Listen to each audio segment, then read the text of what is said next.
Assalamualaikum warahmatullahi wabarakatuh. Untuk pertemuan kali ini, saya akan mempresentasikan salah satu tugas saya mengenai proposal penelitian. Sebelumnya, perkenalkan nama saya Widya Pitaloka dengan NIM 2004-2294, Prodi Ilmu Administrasi Negara, dengan mata kuliah Metode Penelitian Administrasi.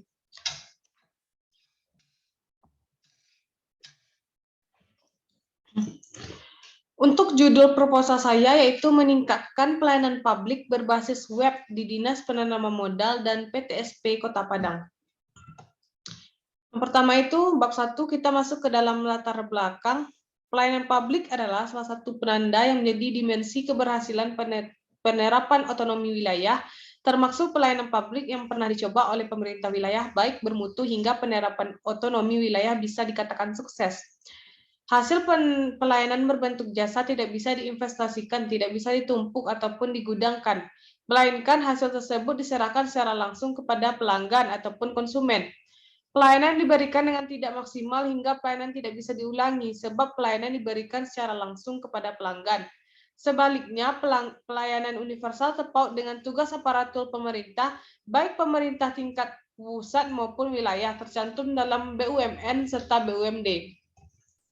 Untuk slide selanjutnya, pengertian pelayanan universal bagi keputusan Menteri Negeri Pendayagunaan Aparatur Negeri atau Menpat nomor 81 tahun 1993 merupakan seluruh wujud aktivitas pelayanan universal yang dilaksanakan oleh lembaga pemerintah pusat, wilayah, serta badan usaha kepunyaan negeri. Wujud benda serta ataupun jasa baik dalam rangka upaya pemenuhan kebutuhan warga dalam rangka penerapan syarat peraturan PRUU. B. Budiono tahun 2003. Selanjutnya kita masuk kepada bab 2 mengenai identifikasi masalah, yaitu yang pertama menanggapi akan pentingnya pelayanan prima dalam hal kemauan konsumen dengan etika.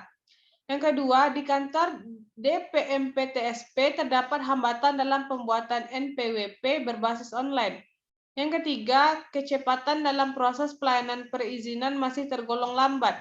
Rumusan masalah dari jabaran latar belakang di atas ataupun rumusan masalah dapat diangkat, yaitu bagaimana meningkatkan pelayanan berbasis web dengan ketentuan izin yang berlaku di DMPTSP Kota Padang dan hambatan dalam memberikan pelayanan tersebut. Tujuannya untuk mengetahui meningkatkan pelayanan dengan ketentuan izin yang berlaku di DPMPTSP Kota Padang. Kita masuk ke dalam manfaat penelitian. Ada dua manfaat penelitian, yaitu secara teoritis dan praktis. Untuk secara teoritis, dengan diadakannya penelitian ini diharapkan dapat memberikan manfaat dan masukan dalam meningkatkan pelayanan berbasis web, dalam meningkatkan pelayanan publik di Dinas Penanaman Modal dan PTSP Kota Padang. Secara praktis, penulis berharap agar penelitian ini dapat memberikan sumbangan informasi mengenai pentingnya meningkatkan pelayanan berbasis web. Kita masuk ke dalam landasan teori. Yang pertama itu mengenai pelayanan publik. Menurut Kriyantono, mendefinisikan publik selaku sekumpulan orang atau kumpulan dalam warga yang mempunyai kepentingan ataupun atensi yang sama terhadap sesuatu perihal, serta terdapat pula Jack Fierce mendefinisikan publik selaku kelompok atau orang-orang yang berbicara dengan organisasi, baik secara internal maupun eksternal. Publik merupakan setiap kelompok yang mempunyai atensi ataupun nilai-nilai bersama dalam situasi tertentu, paling utama kepentingan ataupun nilai-nilai mereka yang menjadi peran atas kesediaan, serta beberapa manusia yang mempunyai kepentingan serta harapan sama. Tujuan dari pelayanan publik, yang pertama itu kesederhanaan. Dalam arti kalau prosedur ataupun tata metode pelayanan disengarkan dengan prosedur gampang, pelayanan mudah, pelayanan kilat, serta pelayanan yang tidak rumit. Yang kedua, kejelasan, serta kepastian dalam makna terdapat kejelasan, serta kepastian menimpa prosedur ataupun tata metode, persyaratan pelayanan, pengetahuan, serta tanggung jawab petugas. Yang ketiga, keamanan. Dalam makna proses dan hasil pelayanan universal bisa membagikan pelayanan dalam perihal Kita masuk ke dalam mutu pelayanan publik.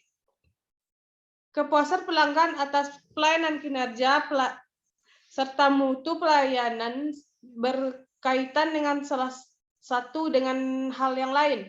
Mutu pelayanan hendak memastikan beberapa besar tingkatan kepuasan yang sudah diberikan. Mutu merupakan tingkat keunggulan yang diharapkan serta pengendalian atas tingkatan keunggulan tersebut untuk memenuhi harapan pelanggan dengan pelayanan publik. Selanjutnya, prinsip pelayanan publik, yaitu kesederhanaan, kejelasan, serta kepastian. Untuk slide selanjutnya, kita masuk ke dalam Dinas Penanaman Modal Kota Padang.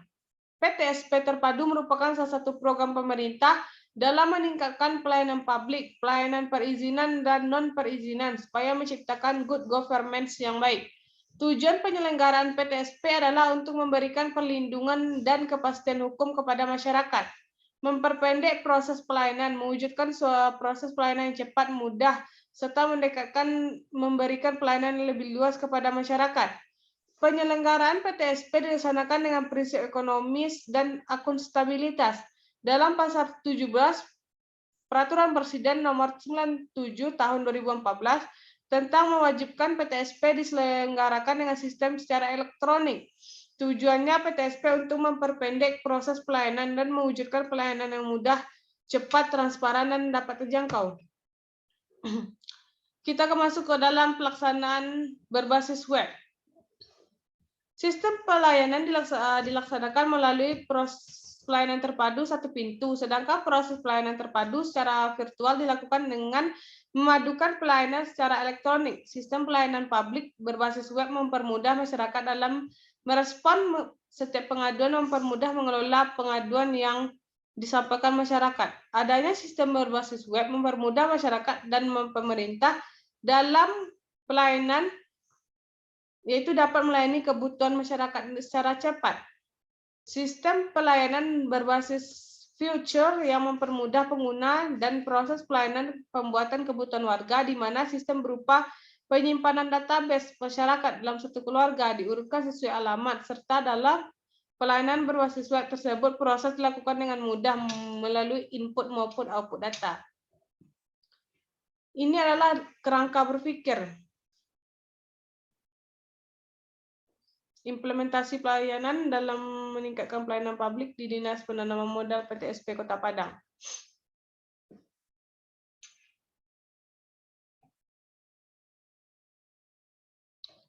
Bab 3, metode penelitian. Jenis penelitian. Pada penelitian ini menggunakan jenis penelitian kualitatif. Dalam penelitian kualitatif tidak berupa untuk mengukur hubungan yang terjadi antara beberapa variabel, tetapi untuk mendeskripsikan temuan di lapangan berdasarkan isu yang ada pada satu lembaga.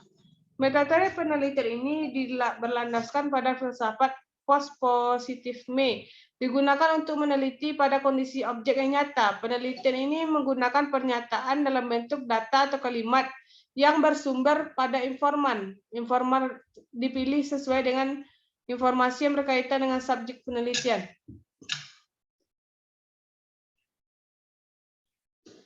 Lokasi penelitian, yaitu alur utamanya dalam menangkap fenomena ataupun peristiwa yang sesungguhnya, terjalin dari objek yang diteliti dalam rangka memperoleh data-data riset yang akurat.